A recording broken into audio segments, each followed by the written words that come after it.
Well, very, very welcome indeed. Well, a fortnight ago we were in this studio looking forward to the All-Ireland hurling final between Tipperary and Galway. Well, now it's the turn of the footballers. Cork and Meath in the senior final tomorrow, and another Kerry-Dublin clash to look forward to in the minor. Well, tomorrow's senior final, of course, a repeat of last year. Well, victory went to Meath on that occasion, but it's the considerate view of the studio audience, just chatting to them before the programme here tonight, that it'll be Cork's turn this year, isn't that right? That's what they told me before the programme. Well, in any event, we have some special people for you to meet here tonight. We'll be featuring some of the people who have a key role to play in tomorrow's final. And, of course, we'll be sampling something of the atmosphere in both counties. And that's where we begin, indeed. A quick visit to the rival counties, so let's go to Meath first. Well, it's always nice when you come to a town like Navan to meet a real stalwart Meath supporter, and such a person is Kieran Hart of the local shoe hospital. Well, Kieran, this is a shoe hospital. Does your hospital suffer any kind of cutbacks like the other hospitals? Not at the moment. It probably will after tomorrow. Good. And what about these tough Cork backs, Corrigan and Coonahan? Is there a danger that some of these Meath forwards might end up in a different kind of hospital? None at all whatsoever. We coped with them last year and we'll do it again this year. Now, you have a nice job done in the window. You obviously take your football seriously, Kieran. How long are you following Meath? Oh, I'm following them since the late 50s. So you remember Red Collier and all these lads of the 60s? Red Collier, Paddy O'Brien, Micheál O'Brien. And who are the lads you like best of today? The 15. Yes. I think they're the best 15 in Ireland, and they'll be there for another year or two. Paul, Meath are magic, says my badge, which Colin O'Rourke kindly gave me this morning in his shop. Are they still magic? Well, we like to think they're magic sometimes, Jim, and I think they'll be magic tomorrow. Now, it is a little quieter, isn't it, this year? It is, but tomorrow won't be quiet, believe me, and it won't be quiet here on Monday night either.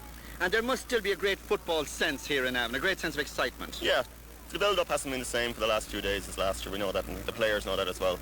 But they know that come the afternoon here in Navan, things will really begin to get going. And Paul, the players, we've always admired Colin O'Rourke and Castles and McEntee, but what about Brian Stafford now? He's captured everybody's imagination. Well, as I said in the paper during the week in the Meath Chronicle, he's the greatest find for a long, long time in Meath, and another product of Sean Boylan's great discovery rate, you know. Do you think he could be the man?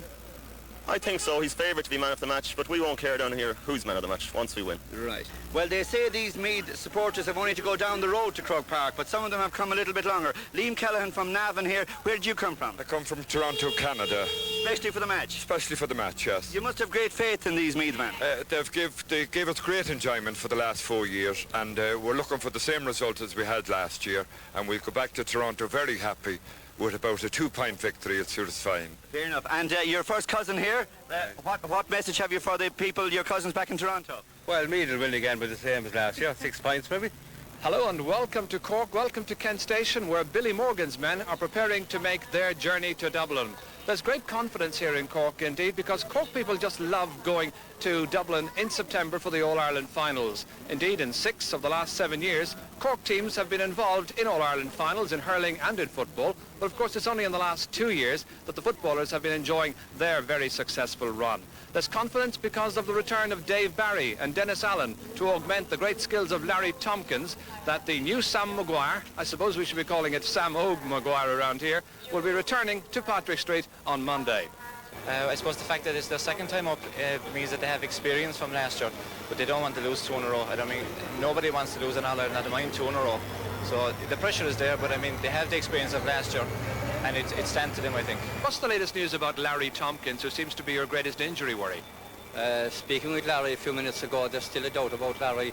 We're having a fitness test on him this evening, and we're still a little bit concerned about him. Now, he picked up the injury in training a little bit over a week ago, and he hasn't kicked a ball yet, I think. No, his time is against him. He has had 2 sessions of physio every day since last Thursday, and we're hoping for the best, but we're still very worried about it. There's a pressure on Cork to win. I mean, it's 15 years since we've won an All-Ireland title, and I know the players would love to win it for the supporters, because Cork are renowned as one of the best supporters in Ireland, and they'd love to bring it home on Monday night to Cork. And so the 2:15 pulls out of Kent Station with Cork's Gaelic football stars on board. Heading for Dublin for Croke Park, will their talent be good enough to notch up title number 5 in the All-Ireland series for Cork? We'll know that tomorrow evening.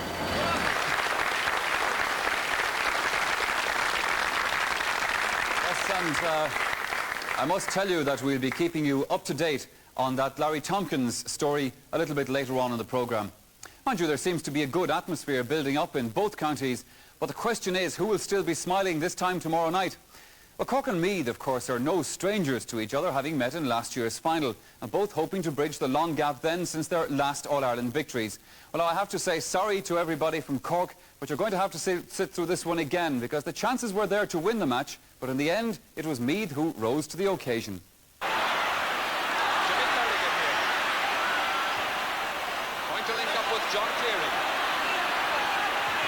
Belting it inside, down towards Colm O'Neill, got there ahead of his man is Terry Ferguson. That's the opening point. Colm O'Neill, the scorer. A point to settle down his side. Teddy McCarthy with a fantastic jump. Absolutely brilliant leap in the air. To Colm O'Neill, to Jimmy Kerrigan, who's got nobody at all on him. He can carry it as far as he wants. Brilliantly saved by Mick Lyons. The fullback redeeming himself. By Terry Ferguson, and it's Martin O'Connell who lifts the siege. Well, if Cork had a led off at the other end when Colm O'Rourke was going through, Meath have had one now. Good defending by Martin O'Connell, trying to invite the Cork runner to making the error. Meath trying to drive Cork backwards. Pass intended for Tony Nation, cut out by David Beggy. Forward to Colm O'Rourke. Once again he's through. Once again it's dangerous. Bernard Flynn, again saved by the goalkeeper. But this time it's in. It's a goal by Colm O'Rourke. Colm O'Rourke's distant goal means that there's just a point in the match. So a free for Tompkins. This is when they really need his shooting boots now. Again he kicks into the breeze, having missed a few chances from pretty far out in the second half. But he's certainly been the man, or one of the main people, to carry them through to this year's final. And he's about to keep them in a racing goal. It's the second one which is dropped short. He's sacrificing distance, I feel, for accuracy in the breeze. McEntee. Tony Davis can't hold it. It comes to Colm O'Rourke. Good open space in front of him. That's Brian Stafford. Bernard Flynn. Here's a chance for another score. And Meath don't miss with that kind of opportunity. Bernard Flynn is opening. Yes, well, there's no greater honour for a county captain than to lead his team to victory in an All-Ireland final. Well, that honour fell to Mick Lyons last year, but there were three other living legends in Meath's past, and all three, I'm delighted to say, are here with me tonight. So would you welcome, please, Brian Smith, who was the captain in 1949, Peter McDermott, who led the side in 54, and Peter Darby, who was Meath's captain in 1967. Gentlemen, you're all very welcome indeed.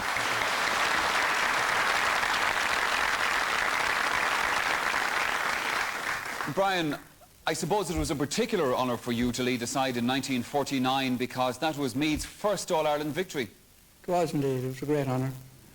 There was a record crowd in Croke Park that day as well, which made it very special. It was a record year for the GAA at that time. It was 3 matches with Louth in the first round of the Leinster Championship. That's right. Now, mind you, as we said, it was an honour to lead the county. But there's a little story behind that, Brian, because in fact you didn't want to lead the county at all that year. You had I won't say a row, but a debate with your clubmate from Screen before, was it the Kildare match in the championship that year? Yeah, so you probably could call me a reluctant captain. Yeah, tell us about that. The system in Meath at that time and the present time is the same too, that the captain comes from the team that wins the championship the previous year. And there was 2 of us, we were playing with Screen, Michael O'Brien and myself, and neither of us wanted to take over, so finish up. Yeah, so what they did actually was, before the match, they locked the 2 of you in the dressing room and made it fight it out amongst yourselves. I don't think it was that bad. No, it wasn't that bad.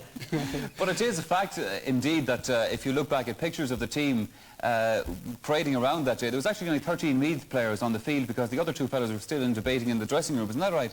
Well, it was, yeah, it was. In the end of the result, anyway, it was a happy day for me, anyway. It was the right result in the end. Well, I don't know what it was, and Michael would be every bit as good a captain. Peter McDermott, of course, now, I'm sure at this stage he's fed up with people calling him the man in the cap. And you were telling me, in fact, Peter, recently, why you wore the cap in those days. Have to go through all this again, yeah, because I think everybody must nearly know now that I was blessed or damned, whichever you like, with great big long hair in my young days, and could do it a bit of it now, I suppose. But it was a common practice for footballers and hurlers to wear caps in those days, and it was the convenient thing for me to do to keep the long hair from coming down on my eyes. So So like the cap and I stuck with it. Yeah, you haven't needed the cap for a while, Peter. No. No. Now, there's one difference for me between Peter and Brian, and Peter Darby was the captain in 1967, because this Peter was more my era, and I was actually there in 1967 for that All-Ireland final, and a great occasion it was. I also would have to say to you that at that stage, Enda Colleran was fed up running up and down the Hogan stand collecting the cup for Galway, so he decided to leave it to your good self instead. Yeah, he did, I suppose. So that was very nice of him, but actually I think that Galway folk would be forever grateful to Meath, because they won their 3 in a row, but actually from 64 we made Galway. You know, we were unlucky in 64. That's and right. they came You handed it to them, so then they made up for it in yeah, 67. the thing is they got 3 out of it. There were some great players indeed in the 3 teams, but I remember the 67 one, as I said, of course, Ray Collier, Pat Reynolds, Tony Brennan, who are selectors now, Jack Quinn. I don't remember you too well that day, Peter. You had a very quiet day. Yeah, that was my way of playing. It was very quiet all the time. Just got in the way a few times. Quietly effective in a corner back. Yeah. Peter McDermott, to come back to you again, this present Meath side, it's a very, very good team. How would you rate them with the team of, say, that 49 to 54 era? Well, that's a question that's coming up a lot, and I don't think any of us here would want to answer that question, because I think it's, you know, we're not comparing like with like. It's much more professional now, I would have to say that. Much more intensive training and all that kind of thing, and I don't think we had that in our day. As a matter of fact, I look back with a lot of nostalgia on the old style and the old way, and I'm sorry to see it getting so professional as it is. Well, nonetheless, and today, the 3 of you now won't argue with the system if Meath win again tomorrow. Gentlemen, it's great to see you all. Thank you very much for joining us tonight.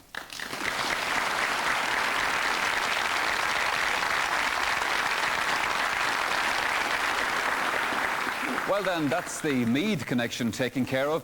But what of Cork? Well, the only living Cork man to lead an All-Ireland winning team is Billy Morgan. Well, he now, of course, has a different role to play as the manager, but he was the goalkeeper when they won the Sam Maguire in 1973, and Mick Dunn met up with him during the week. One of the Mill Street men on the Cork team. The tail on it to the left, but it's going to be kept in play. It's hit the upright. It's a goal! It's a goal! And Jimmy Barry Murphy. Winning that All-Ireland was the greatest moment in my life. I'm trying to think back as to what we did before it. I think we were in a situation that we had beaten Kerry in 1971 and gone up and fell flat in our faces against Offaly. Again, it was the having got over Kerry sort of thing. So when we ended up in 73, there was a different attitude about us. We were here to win All-Ireland at that stage, and we really believed we could win it. A lobbing ball in, and Billy Morgan in possession. Billy Morgan chest high to the ball and getting it out. Right foot it down into the centre of the field. Donald Hunt. And Jimmy Barrett. Jimmy, who seems to be everywhere. Right through the centre to Ray Cummins. Ray Cummins now up and on the wing to Jimmy Barry Murphy. Jimmy Barry on the 14. What's he going to do? A goal! There was an awful lot of sort of natural ability in the team. You know, people like Declan Barron, who was one of the most natural footballers around, and Donny Donovan, I said then, sort of brought it all together for us. I suppose there would be similarities between this team and the 73 team from that point of view, in that they all had won minor medals or under 21 medals or whatever. Back to Dennis Long. Denison towards the goal mouth, and it is Jimmy Barrett. And he got a goal, and the referee has allowed the goal. The crowd coming in, storming into Jimmy Barrett. And we came at the end of an era, or maybe the beginning of an era, where there was a big emphasis on fitness, and Dublin followed us in 1974 and ran us off our feet. Then Kerry followed up by becoming just as fit as Dublin, and we sort of fell by the wayside. And there it is, the stamp of World Cup in the hands of Cork captain Billy Morgan, and the crowd. What an enthusiastic crowd they are. In 1966, when the hurlers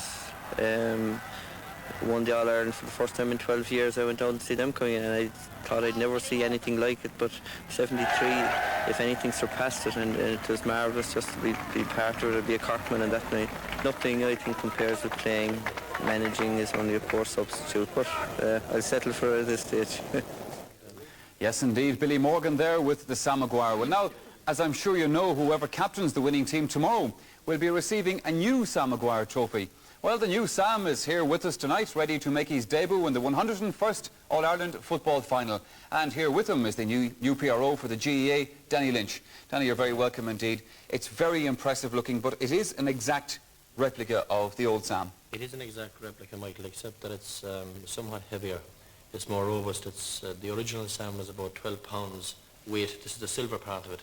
This one is in fact 17 pounds in weight, and it's far sturdier and far heavier. Yeah. So hopefully it'll last somewhat longer than the previous one. Well, hopefully it will. It'll certainly get plenty of abuse, it has to be said, Danny, in its duration anyway. It was made down in Kilkenny, isn't that right? It was made in Kilkenny by Desmond Byrne, a gold and silversmith from Kilkenny. It started off as a virgin sheet of silver. Yes. And this is the beautiful piece that has ended up. It took 500 man-hours to actually manufacture. And as you can see, it's perfect in every detail. Well, I'm sure that 500 man-hours and 17 pounds of silver cost a fair bit of money. Exactly what did it cost now to make this Sam? Well, as you know, in the GA we're a little bit reticent to talk about money. But what I will tell you is that it's insured for many thousands. My goodness indeed. Well, as I said, we hope that it has a long and healthy life as well as the new Sam. Now, a lot of people, Danny, will be hoping to go to Croke Park tomorrow to have a look at the new Sam, who won't necessarily be entitled to be there. And we're talking about the forged tickets problem which is going on this weekend. Tell us exactly what's happening on that front. Well, around noon today we learned that there are forged tickets around certain parts of the country, particularly in Meath and in Dublin. They're essentially, as far as we can figure out, Canal End and Hill 16 forged tickets. They're quite clever forgeries, difficult enough to distinguish from the real. The distinction is that on the real or genuine tickets, the GA emblem or logo is in silver. In the forgeries, it's a gold type of thing. In the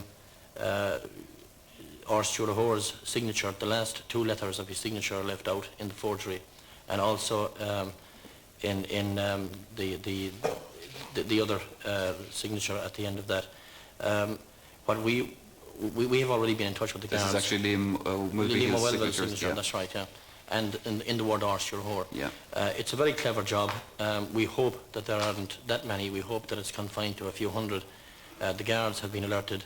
We are fortunate and very grateful to people, to the GA people in Meath for bringing it to our attention, and steps have been taken to ensure, through a funnel system of checking tickets individually, that those tickets won't get through tomorrow.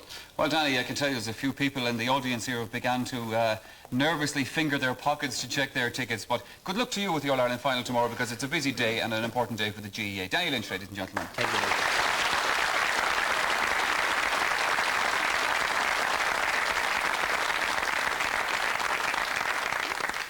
Well, now, as they say, it's time for a song. Well, a fortnight ago, it was the Fields of Athenry and Slievin that were doing the rounds. Well, this weekend, well, it comes to Cork. Well, there can only be one song, really, can't there? De Banks. They'll all be singing De Banks down around Cork this weekend. And you can be sure they'll be jumping off De Banks into the Liver Lee as well if they don't win. Well, anyway, to sing De Banks for us here tonight, would you welcome, please, ladies and gentlemen, Foster and Allen.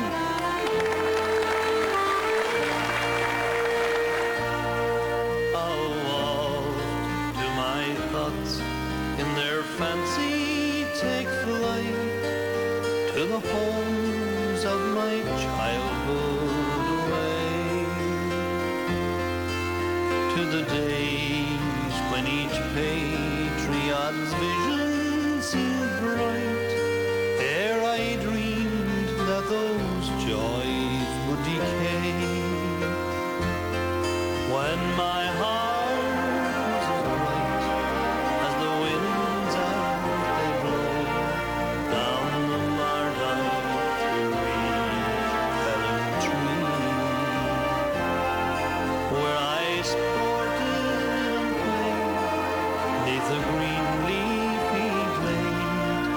on the banks of my own sported and played 'neath the green leafy glade on the banks of my own lovely Meath.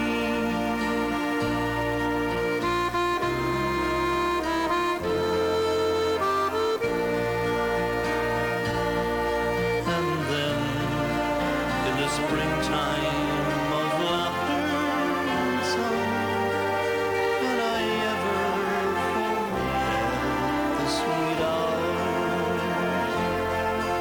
with the friends of mine as we rambled along amongst the green mossy banks and wildflowers? Then too, when the evening sun sinking to rest sheds its golden light over the sea, the maid with her lover, the wild daisies pressed on the banks of my own lovely Meath. The maid with her lover, the wild daisies pressed on the banks of my own lovely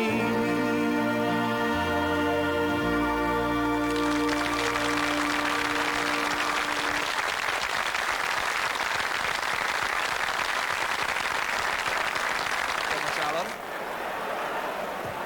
Into open space, and it's Shea Fahy. Oh, he took up a very good position, and there's the bare minimum separating these sides. Tompkins looking at Dave Barry and taking the return himself. Nice ball in. Oh, taken by Charlie Nelligan from Teddy McCarthy at point-blank range. He must have seen it awfully late, and he wins a free out for his troubles. That was a very good save. There's plenty of time remaining, 12 minutes now into the second half. Teddy McCarthy held the ball up there to Michael McCarthy here. Inside towards Colin O'Neill, his first chance to impress. If he can lay it in for Dennis Allen. Oh, it's a great goal! And so can Power and Liston bring Kerry back into it. Time is on their side if they're good enough. Maurice Fitzgerald. That looks good. 2 points between them. Cork 114, Kerry 15 points. So they've got to go for a goal and hope that they can win it by 1. Maurice Fitzgerald's the taker. The little chip high and over the bar, and it's a 1-point game. Tony Davis. Cork, remember, playing with the breeze, so they'll be anxious to build up a good lead. This is Larry Tompkins. Flicking it with the outside of the boot. Delightfully put over the bar by Tompkins. He's a wonderful player. Towards David Byrne. Towards Stephen White. Gathered well. Tackled by Dennis Walsh. Referee allows an advantage if goal breaks to Moody Hughes. Hughes carrying it forward well. Great interception by Shea Fahy when it was targeted in towards Stephen White. That was a great interception by Fahy. A good piece of work. Conor Coonahan down towards Dave Barry. Barry hasn't scored so far. He's put that right now, though.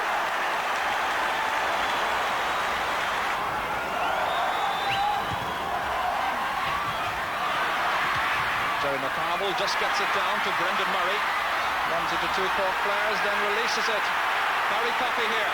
Thought about a pass outside, inside for Dave Barry. Good position. Oh, great goal!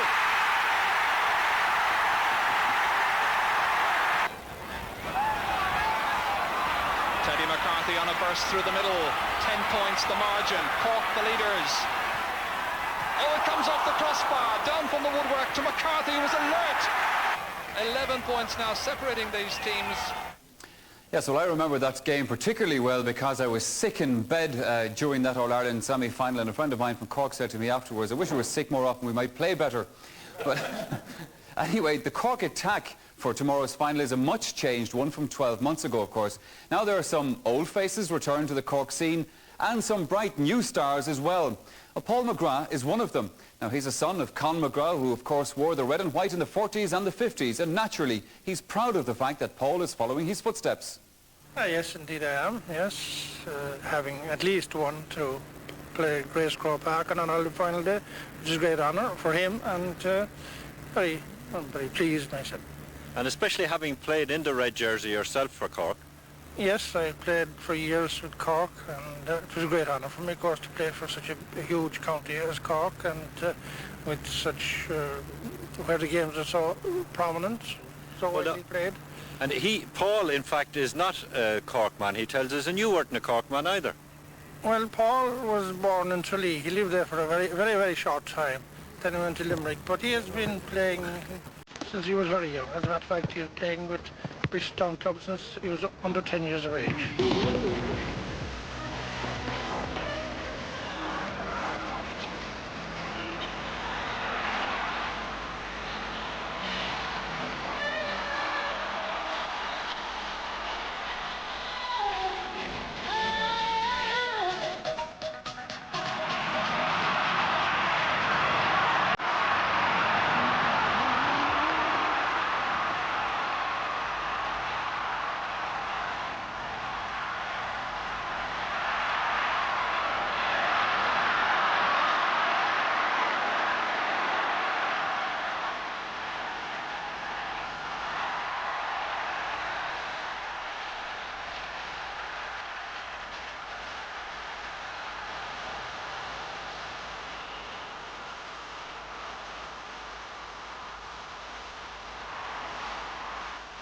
Well, I think it's a very, very good team. Very good team.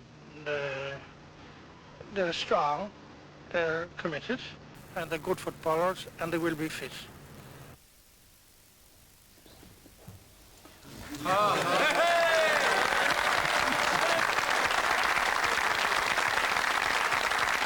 What do you think?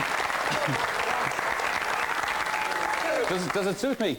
Huh? Do I look well in it, do you think? Huh? Do I fill it out as well as some of these fellas tomorrow are going to fill it out? No, says one fella. He's from Meath. They wouldn't take any notice of him.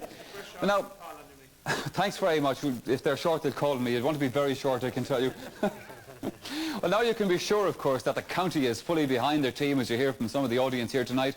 And there's plenty of support, of course, from the other parts of the country as well, where Cork people have taken their well-known cuteness to make their fortunes. And now they've been availing of the opportunities given to them by An Post to send good luck messages to the players. And in fact, I have just a selection of some of the messages here, and I'm sure the players won't mind me reading out some of these. This one goes to Tony Nation, and the message on it says, "Bring home Sam, Tony," and that comes from Donald O'Donovan, who is in Licknagaver, is that right, Licknagaver, in Skibbereen, County Cork. And this one is for Larry Tompkins, and it says, "I'm with you all the way to the top." Now, when I read this the first time, I thought it was, "I'm with you all the way to the top" from Billy Morgan. But in fact, that's the competition that goes with it. In actual fact, it's from David Cullinan, and he's from Ray Rower in Ballinahasig. And this is to John Kerrins, and the message to John is, "Keep the kitchen clean, John." And that one comes from Andy Churn, I think it is, from 82, is there an Evergreen Street in Cork? Evergreen Street in Cork.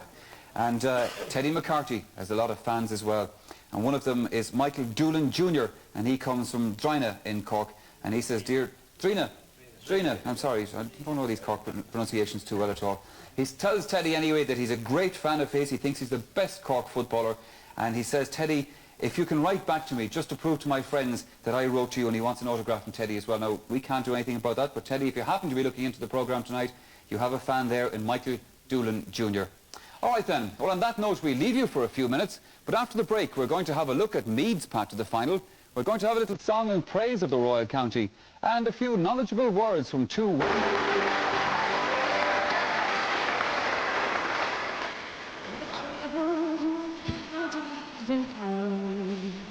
But they still to need a big part of the boy. No,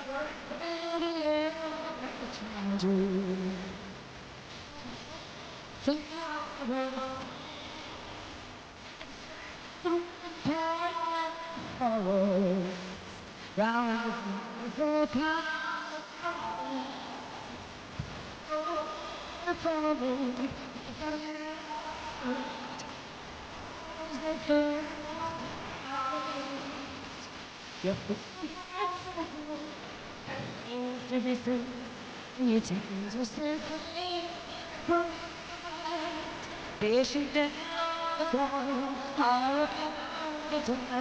You would get just a dream wherever that's a great and the beautiful.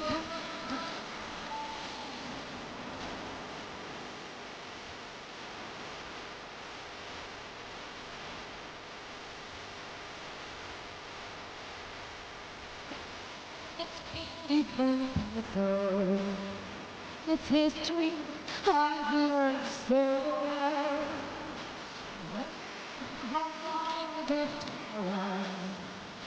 The one with the dark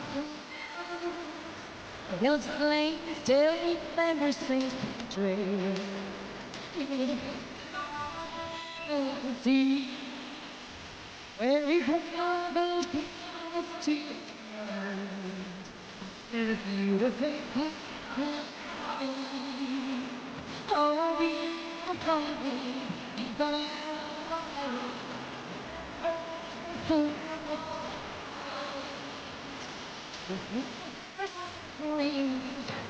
to be free.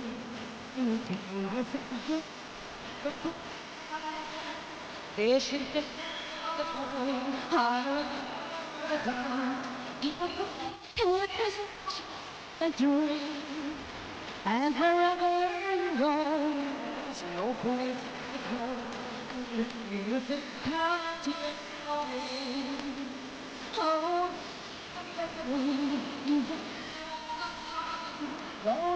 lost and free.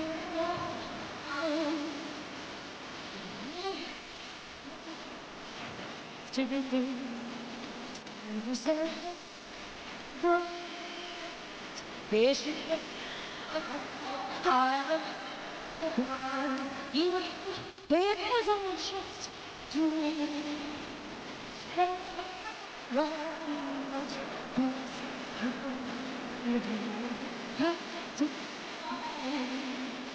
And everyone there's no good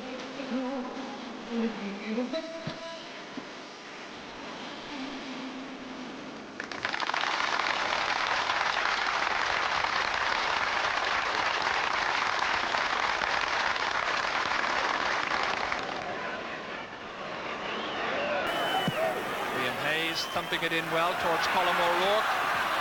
Breaks down to Matty McCabe. Oh, a goal! Keary got to go through three Meath men. And Colm Coyle is back there playing, as we say, around the middle of the field. Up towards Colm O'Rourke. Takes it well ahead of Hargan. Good pass to Bernard Flynn. Flynn's got the goalkeeper out. Chance of a goal. Second goal for Meath. Here it comes to Gillick. Oh, it's taken an eternity, but it's there. Dublin needing a goal, but Meath absolutely refusing to yield anything. Space at a premium, and look at this for good backup support. Reaches Joe Castles. Trying to get the ball inside. PJ Gillick shoots. Oh, fingertip save away by John O'Leary over the bar. And that should seal it, I think. Redmond, deep, towards Vinnie Murphy. Drops down, looking for a goal. They must get a goal here if they're going to stay in. Is it a penalty? Referee's whistle sounds it must be. Yes, it's a penalty. A penalty for Dublin. Would you believe it? We have a minute and 25 seconds gone in injury time. And the fans on the hill, will they be able to look? Oh, he's put it over the bar. Oh, dear me. It's gone over the bar, and the champions Meath live on, but just about. That's neatly taken by Colm O'Rourke. Foul, but the referee allows an advantage. Into Flynn. Trying to round Jimmy Brown, taking it on the outside, then inside on the left-hand boot. Across it goes to McCabe, and that's Colm Coyle over the bar. From Martin O'Connell. Anthony Finnerty, the Mayo player. Lions. Very mobile Meath team. Colm O'Rourke. Chip on towards Jinxie. David Beggy. Once again angling for the score. And he's put it over. Quickly dispatched forward, but cut out by Frank Noon, right half back. Mayo looking for a little bit more penetration. And a bit more effort as well. Noel Durkin here. Joe Lindsay's loose inside, but he's held up. And elected to kick to Dennis Carney, who's now playing up around the half-forward line. Fisted down into space. They waited for it, weren't expecting it. McHale, the shot, a goal! Kevin Foley, who's played really well and steadily at right half-back. Again it comes to Dennis Carney. 6.5 minutes to go. Dennis Carney in. McQuillan ponders, mixes, and Finnerty dispatches it to the back of the net. Oh, what a turnabout! Yes, it was impressive stuff indeed from Meath. And I can tell you that our studio audience looking through that again, especially the Cork people here, a little bit worried about Meath tomorrow. Well, now, I don't want to worry Cork people too much further, but we were talking to you at the top of the programme about Larry Tompkins, and let me update you on that injury situation. The news on Larry is that the hamstring injury apparently is quite bad, and he is very, very doubtful for tomorrow's match. Now, the news that we do have from Cork is that Larry Tompkins will definitely start tomorrow, but I think then after that, well, it'll be a wait and see what happens. Well, you know, there's one interesting thing about the Meath full backline at the moment. Now, the three of them could just as easily have played for Mayo. Any Mayo people in the audience tonight? No, well, they would like to have been here, I'm sure, had they won their semi-final. Well, for instance now, talking about Mayo, Robbie O'Malley's father is a Mayo man, while Paddy Lyons, who is the father, of course, of Mick and Pádraig, well, he comes from the Western County as well. Well, just to add to the confusion, Paddy Lyons himself played for Kildare. Well, I decided to go and meet this football family down in the Lions Den in Summerhill. In the village, the peaceful village, the lion sleeps tonight. In the village, the quiet village, the lion sleeps tonight.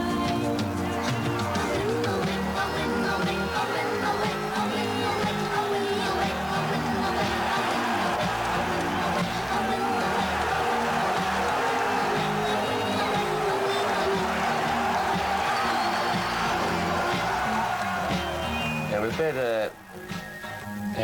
in Cool National School starting off. At that time there wasn't much emphasis on young football as there is now, but we played for Summerhill then, and we moved from Cole down into Summerhill, and we played all our senior football in Summerhill under the guidance of Matty Kerrigan.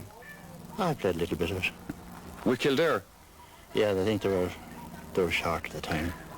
Played a few matches with them from 45 or 6 on to the early 50s. From the early days, he was a big help for us. It was always put on the card that they play football because it was always very easy to do Santa Claus for them on birthdays, because if you bought them a football and a pair of boots, that was it. We have a very strong panel at the moment, which is probably why we're going so well. But I think they have a better team out this year than last year. I think we'll have to up our game an awful lot if we're going to beat them. Jerry McEntee, again pumping it into space first time. The defenders call well, and it's Dennis Walsh who makes it his. Nice combined play as Shea Fanny goes up to pick it from the defender. Here's Robbie O'Malley having a great season at cornerback for Meath, to Brian Stafford, who was left unmarked as he went roaming out the field, trying to take it past Shea Fanny, trying to make it inside with PJ Gillick. Hasn't scored in the championship so far. He has now. The Cork were their forward line this year, and I think if we have to beat Cork, we'll have to play better than we've played all year. Larry Tompkins got that break of the ball down from Christy Ryan. Getting it onto the right foot, but it's Mick Lyons who picks up the pieces. PJ Gillick is contesting everything with Tony Nation, the man who's been solid into marker. Loose marking, and Colm O'Rourke's way inside. 34 marking, a chance for a goal here for Meath. Oh, the goalkeeper spread himself brilliantly inside.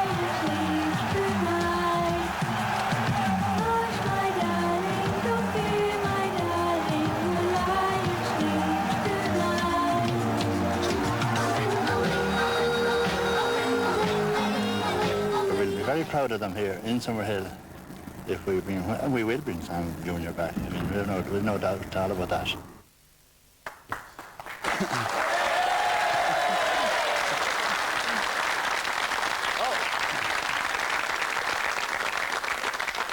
I suppose if I wore the Cork one, I had to wear the Meath one as well. I'd have to say, no, this fits me a bit better than the Cork one. This, what do you think? Yeah, it looks better as well, doesn't it? It looks better, yeah, I kind of...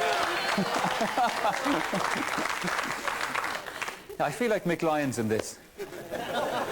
Could I hit somebody? I'm sorry, Mick, I'm only joking, for goodness sake.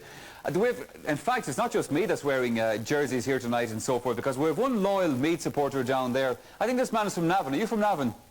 I can see somebody told me that now. Is Meath going to win tomorrow? They are? Oh, definitely, yeah. No problem at all. 5 or 6 points, no problem. Oh, sure, you're confident anyway. Well, the gentleman behind us from Cork, you finally decided to put on the cap. You were a bit reluctant there earlier on tonight. It's tongue-tied as well as everything else. He'll do plenty of shouting, I can tell you, if Cork win tomorrow. Well, now, you know, for the past week or so, the sporting media has been engrossed, of course, in all aspects of this final. They've been speculating on the outcome. They've been interviewing players. They've been interviewing managers. They've been interviewing each other nearly, and certainly interviewing other well-known sporting personalities about the match. But what does the ordinary man in the street think about it all? Well, we decided to find out. Eavesdropped on 2 Cork football experts. Yeah, tomorrow's the big day, boy, when Sambo 2 will be on the way to the banks of the Lee. Oh, Sambo 2, my, yeah? Sambo 2, Chair, is the new Sam Maguire Cup what the Cork footballers will be bringing home with them. I hope you're right, my, because the Cork hurlers didn't even reach the All-Ireland. Chair, there was no real All-Ireland hurling final this year. How could there be when Cork weren't in it? But the question is, Maya, why weren't they in it? Because of typical Cork generosity, Chair. We wanted to give a chance to our fellow Munster men Tip, and they blew it, Chair. But you see, the football is a different proposition. God only knows how many chances we've given to Kerry, so even Mick O'Dwyer will have to admit that 'tis only right that Sambo 2 should spend the first year of its life in the greatest football county in the country, and that's Cork, Chair. Maya, I'd be worried about Mick O'Dwyer. Aye? So what have Mick O'Dwyer got to do with this year's final? He might tip Cork to win. Any time we're playing Kerry, he always tips Cork to win. And that really means he thinks we haven't a hope. Right. Of course, that's really a psychopathological ploy, Chair. If you take it from me, Billy Morgan is too clever for that sort of thing. I'd say I don't buy Billy Morgan have the butterflies in the tummy. Oh, I hope not. It might make him to go running on the pitch. No. Billy Morgan will be fine. As long as he won't be fined. But talking to the other crowd, I heard that the Meath trainer, a fella called Boylan... Sean Boylan, Chair. Did you know that he's a vegetarian? Huh? That means, Chair, that he don't eat meat. He don't eat meat, you get that? He don't eat meat. As long as he don't eat Cork. I heard anyway that he's taking no chances, that he's training his team on holy ground. You don't mean on our own holy ground down in Cork? Yeah, not. Up in the Columban missionaries up in Navan. I suppose he's hoping for divine inspiration. Yeah, well, it will do him no good, Chair, because Larry Tompkins and the forwards, they'll know what to do with Dracula. That's the Meath goalie, Chair. And why do you call him Dracula? Because he's afraid of crosses. Take it from me, Larry Tompkins will have him like a puppet on his string. What sort of string? On his hamstring, Chair. And don't forget that Connor Foonan, the centre back. And you know how good he is at catching balls, Chair. Ask Jack O'Shea of Kerry. Don't forget them, we have the All-Ireland high jump champion, Kenny McCaffrey, one for the high balls. Yeah, that's true, all right. Although I'd say that Dinny Allen and Dave Barry will want to keep the ball on the ground. Because I heard that Dave got special training in dribbling from Jackie Charlton. I wouldn't be surprised. Well, this wouldn't be great, though. Wouldn't it be great if Dinny Allen got an All-Ireland football medal to go with the FAI medal? You don't mention that, Chair. What are you doing? There could be someone listening to us, boy. Be careful of what you're saying, Chair. Anyway, you can take it from me that Tony Nation will be leading us to a glorious victory And it won't be his last either, boy. And then we'll have to change the national anthem to A Nation Once Again. Well, now, Jay, I think we'll give a blast of Cork's anthem to welcome Sambo to the banks of the league. Okay, so. Now this year the Cork football team's really on fire. The finest that you've ever seen. And as Nation collects the new Sam Maguire, We'll cheer from the new Hill 16. though may it beat us last year. 'Tis our turn, never fear. Now with that we feel sure you'll agree. So to poor County Meath, we'll be sending a reed from the banks of me own lovely Meath.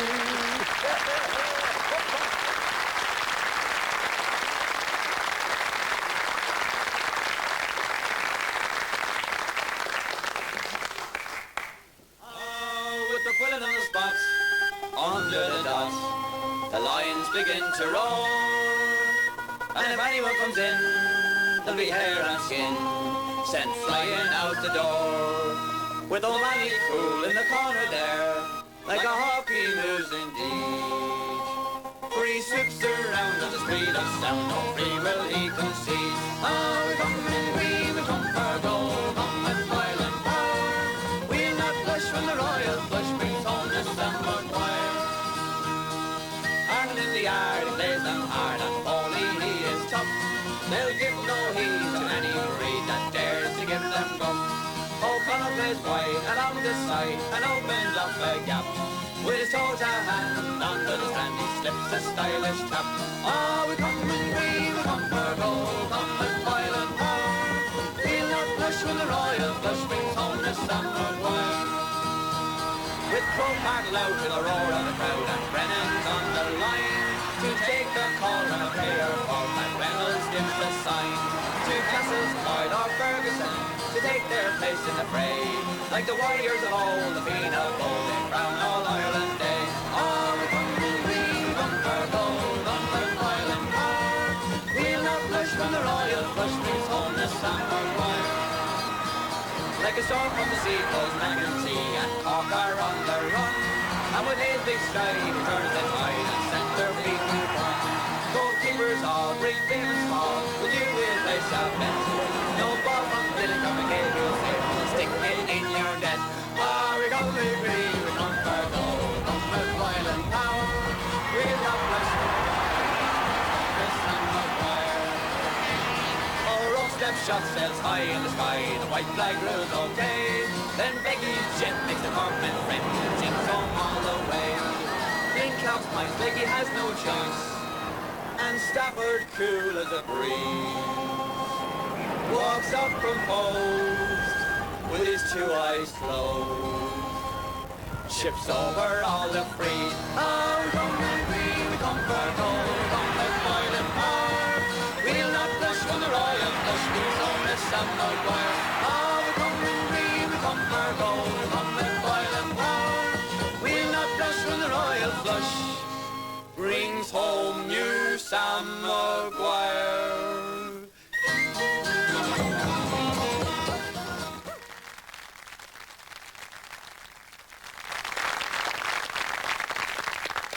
Yes, indeed. Boiling Power there by Adrian Goslin and the Farmers. Well, I'm glad almost that this programme is coming to an end, because if I had to change jerseys one more time, I'd feel like Michelle Rucker or Olivia Tracy or somebody like that. And by the way, mentioning these jerseys are thanks to O'Neill's, who especially made this one up for us. You like this one? There's a bit of everything in this. Yeah, I thought that would go down well for a finish, keep everybody happy. Well, if Meath win tomorrow, there won't be too much farming done with the Farmers and Adrian Goslin down there, I can tell you, for some time to come. But on that musical note, that's where we must leave it from our programme here tonight. Now, don't forget that the Olympic coverage is going on RTE2. There's a great Irish interest there tonight, so join us for that over on Channel 2 when we're finished here. Now, if you're going to the match, we hope that you enjoy the day, win, lose or draw. But if you're not, then why not join me here on RTE Television for our coverage of football's finest day. Now, we'll be on the air tomorrow from 12:45 on RTE1 with the build-up to the two finals. And of course, the Sunday game tomorrow night has the usual big match analysis, and we'll be naming our man of the match, the winner of which will receive this magnificent Waterford Crystal Trophy, which was especially commissioned for the finals. Well, whoever wins this award will surely have earned it. So let us wish all the participants at Croke Park tomorrow the very best of luck. And until tomorrow, from all of us here in Studio 1, good night to you.